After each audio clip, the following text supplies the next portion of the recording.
భారత జట్టు ఛాంపియన్స్ ట్రోఫీలో బంగ్లాదేశ్ పై విజయం సాధించి తన గెలుపు పరంపర కొనసాగించింది. శుభ్మన్ గిల్ అద్భుతమైన సెంచరీతో జట్టును నడిపించగా కేఎల్ రాహుల్ నెమ్మదిగా సహకరించాడు. మహమ్మద్ షమి తన బౌలింగ్ తో కీలక వికెట్లు తీసి జట్టు విజయానికి తోడ్పడ్డాడు. రోహిత్ శర్మ, గౌతమ్ గంభీర్ నాయకత్వంపై కొన్ని విమర్శలు ఉన్నప్పటికీ భారత్ తమ విజయయాత్రను కొనసాగించడానికి లక్ష్యంగా పెట్టుకుంది. భారత క్రికెట్ జట్టు 2025 ఐసీసీ ఛాంపియన్స్ ట్రోఫీలో దూసుకుపోతుంది. బంగ్లాదేశ్ పై తొలి మ్యాచ్ లో 6 వికెట్ల తేడాతో విజయం సాధించిన తర్వాత కెప్టెన్ రోహిత్ శర్మ జట్టు ప్రదర్శన గురించి తన అభిప్రాయాన్ని వెల్లడించారు. ముఖ్యంగా వైస్ కెప్టెన్ శుభ్మన్ గిల్ అద్భుతమైన సెంచరీ చేసి జట్టును విజయ తీరాలకు చేర్చాడు. మైదానం నెమ్మదిగా ఉండడం, వికెట్లు పడిపోవడం లాంటి ఒత్తిడులకు ఎదుర్కొంటూ గిల్ 129 బంతుల్లో 101 పరుగులు చేసి నిలదొక్కున్నాడు. అతనికి తోడుగా కేఎల్ రాహుల్ 41 పరుగులతో జట్టును గెలుపు వైపు నడిపించాడు. రాహుల్ తన శాంత స్వభావంతో వికెట్ కీపర్ గా ఎంపికకు న్యాయం చేశాడు. భారత్ పాకిస్తాన్ మధ్య గురించి మీడియా ప్రశ్నించగా రోహిత్ శర్మ వ్యంగ్యంగా స్పందించారు. నేను క్యూరేటర్ కాదు, పిచ్ ఎలా ఉంటుందో చెప్పలేను అని, కానీ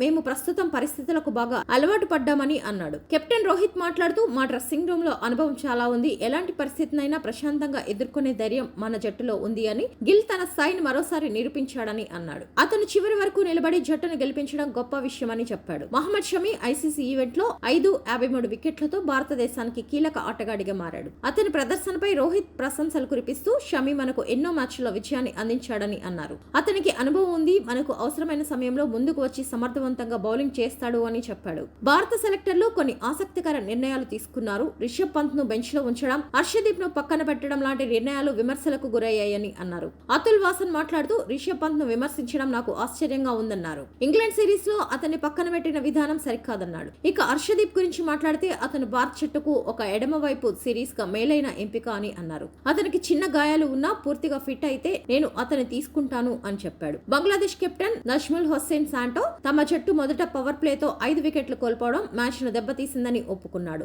భారత జట్టు తమ గెలుపు రీత్యాన్ని కొనసాగిస్తూ ఛాంపియన్స్ ట్రోఫీలో బలమైన ప్రదర్శన ఇవ్వాలని లక్ష్యంగా పెట్టుకుంది. రోహిత్ శర్మ, గౌతమ్ గంభీర్ లీడర్షిప్ పై సవాళ్లు ఉన్నప్పటికీ ఈ టోర్నమెంట్ లో వారి ప్రదర్శనే వారి భవిష్యత్తును నిర్ణయించనుంది.